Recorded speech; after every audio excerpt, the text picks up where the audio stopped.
Hiya, my name's Gordon. I'm the author of the book The End is Nigh, but this time we really mean it. And I'm going to read a little portion that deals with paedophilia and incest. So how about that? The Jehovah's Witnesses are well known for not permitting, but kind of not doing much about paedophilia, okay, and incest or whatever you would like to call it. It happens a lot within the organisation, continues to happen, and it certainly did when I was a Jehovah's Witness. And this is a little snippet about a guy called, who in the book's called Chester Dindal. He was an elder, and he was a weird elder, okay? Many are. So here we go. Everyone had their suspicions about Chester for one reason or another, and the general consensus within the congregation was that there was a rabbit off somewhere. Despite our doubts, however, never in a million years did we guess what the rabbit was, and quite where it was off to. Chester was married to Joan, and between them they produced a family of 3.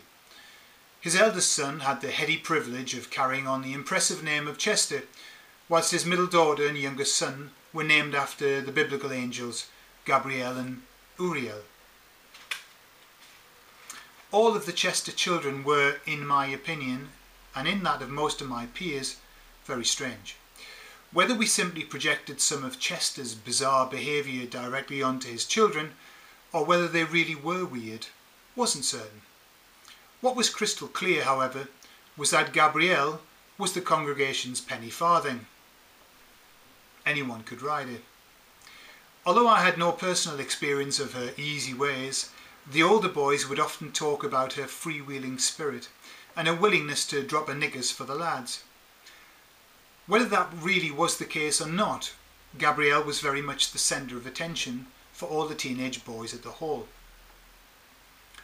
One Thursday evening, after the meeting had finished and the majority of witnesses had wandered off to their respective homes, Joan, Chester's wife, asked if she could have a quiet word with Dad. We watched them disappear off into one of the meeting rooms and tried to choke down our massive disappointment. We knew only too well that a quiet chat meant us having to wait another half an hour or more, whilst Dad helped them with the issue. Thursday evening was our fish and chip night, and if things dragged on too long, we would miss our supper. On this particular night, however, things seemed to be a little different, and when, 45 minutes later, Dad emerged, he was ashen-faced. They'd been in there for an eternity, and yet, from the looks of things, whatever was the issue, it certainly hadn't been resolved. On the way back home, uncharacteristically, Dad said nothing. He was stony silent as we sailed past the chip shop. That was now in total darkness, and once at home, he went straight to the kitchen to talk to Mum in private. Even though Mum wasn't a practicing witness anymore, Dad still talked to her about the issues at the hall.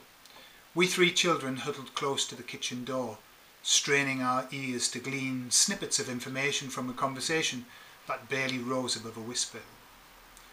What we could grasp from the occasional word or indirect reference was that Chester was the main protagonist in all of this, and that, whatever he'd done, his wife Joan was absolutely furious about it. Suddenly the conversation was over, and as the door opened, we scattered, pretending not to be interested in what was going on.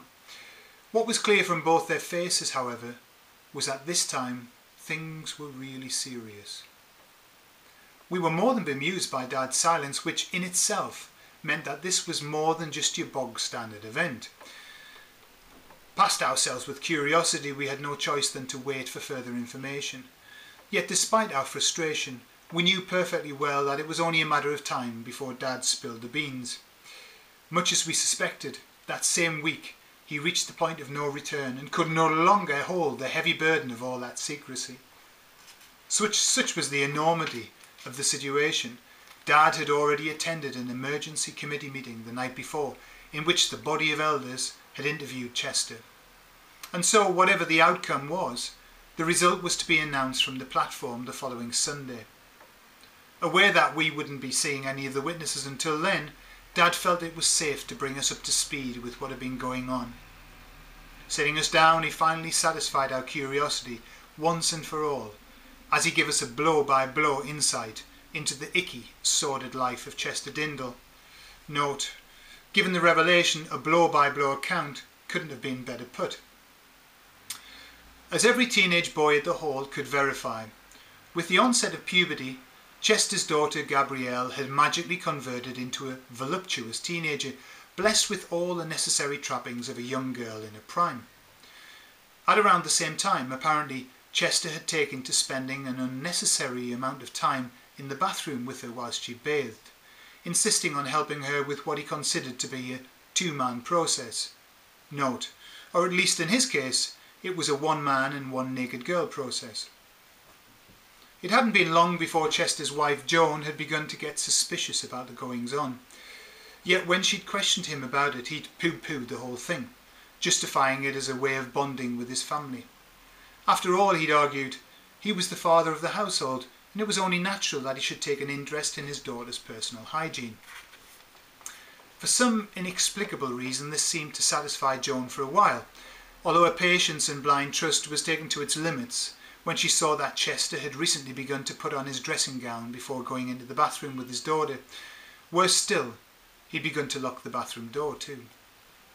Thus, after much self-denial, Joan could stand it no longer, and she decided to confront Gabrielle with her suspicions. After some rather weak denials, the poor girl, relieved that someone had finally taken notice, willingly spilled the dirty, sordid beans about what her father had been up to.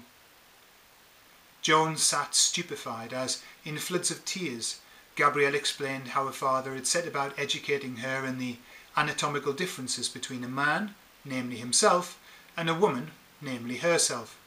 She told of how he'd exposed his bits and pieces to her and explained, using a hands-on approach, the functions of his genitals. Each and every time she'd bathed, he'd been there with the excuse that it was time for her next lesson in male-female anatomy. Quite where it would have ended without Joan's intervention isn't clear. What is certain, however, is that by the time his perverted actions were uncovered, Chester had managed to coerce his daughter into providing him with frequent oral sex under the guise of caring parental sex education. Like all faithful witnesses, once the news was out of the bag, Joan went directly to the elders, trusting that they would resolve the issue. Yet the way in which the affair was dealt with by the body of elders was by no means what a non-witness might have expected. Within the organisation there are very strict rules about the management of behaviour, even if that behaviour falls outside of the law. One might imagine, for example, that the first thing any responsible member of the faith would have done was to call the authorities and have Chester taken away, preferably hanging upside down by the testicles. Yet that was the furthest thing from the minds of the elders as they began their investigation. Like all issues that occurred within the flock, it was dealt with in-house, with the sole objective of keeping the whole mucky affair far from the accusatory glare of the public. There was never any question of the police being called in, and as always, everything was handled by the body of elders, safely within the walls of the Kingdom Hall. On the Sunday following Dad's revelation, the meeting had been wound down, and whilst everyone's mind was dancing between the token hour of preaching they had to do and the Yorkshire puddings they would eat afterwards, the presiding overseer shuffled up to the podium, his face the very image of discomfort. In a stilted voice he informed the congregation of the goings-on within the Dindal residence, although for the sake of everyone's appetite and in respect for small children, all details were kept to a minimum. All that was said was that Chester had been disfellowshipped on the grounds of gross sexual misconduct. He was to lose his position as an elder and from then on wasn't allowed to participate in any meeting. In addition, each of us were advised to avoid any contact with him, which I'm guessing for most of us was something that came as a blessed relief. The strangest thing of all, though, was that although Chester knew his ousting was to be announced that day, he still had the nerve to attend the meeting. I wondered whether, in addition to his incestuous paedophile tendencies, he suffered from a touch of megalomania too. In fact, even after the bombshell was dropped and his entire life went to shite, he never missed a single meeting. and twice a week, like a bad smell, he would shuffle in with his family trailing on behind him. Each of them, apart from Gabrielle, would disperse into the mass of people as though nothing was the matter. As for Gabrielle, however, she didn't talk to anyone anymore. Not that many people wanted to talk to her anyway. In a small congregation, news of the sordid kind travelled like spit over hot fat, and so most everyone knew that something really awful had happened between her and Chester. Naturally, they weren't privy to the true version of the story, and so, totally misinformed and seeing badness even in the most innocent, they made the incorrect assumption that Gabrielle had been a willing party to her dad's actions. Giving the double disgrace of not only having been sexually molested by her own father, but also unjustly distanced by the brothers and sisters, Gabrielle took to sitting alone during the meetings and always on the opposite side of the hall to her family. She never answered another question. Her field service activity dropped to the status of inactive, and little by little she simply faded away. By her 16th birthday she had a non-witness boyfriend, had moved out of home, and, to the relief of the congregation, was never heard of again. Disappointingly, the same could not be said for Chester, who turned up for every meeting like clockwork. Always the last in, he'd arrive just on time and take a seat at the end of a row, thus allowing him to be the first one out at the close of the meeting. This ritual went on for quite a number of years until, after much coercion and unashamed begging on his part, the elders finally reinstated him back to the flock. Once again he was given the green light to associate with the brothers and sisters. By this time, all of Chester's family had left the faith, all that is except for his long-suffering wife Joan. Their marriage, however, was on the rocks, and from the outside looking in, it was clear that there was no love left between them. They both continued to attend the same congregation for years, yet despite their consistency, for them things were never the same. There's something about being an ex-child molesting incestuous pervert that people struggle to forget, and Chester never really managed to regain the respect or trust of the congregation. Finally, with the intention of starting again, he moved to another congregation and, with some relief, left his blotted copybook behind.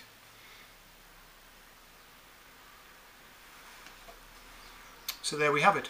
The story of Chester. What a lovely man. I don't know if he still goes to the hall. I don't know if he's molested any more children. But there you are. Hope you enjoyed that. There'll be more. By the way, if you want to buy my book, then the link's on the just underneath here. Just look down, you'll find the link. All right. Hope you enjoy it. Bye bye.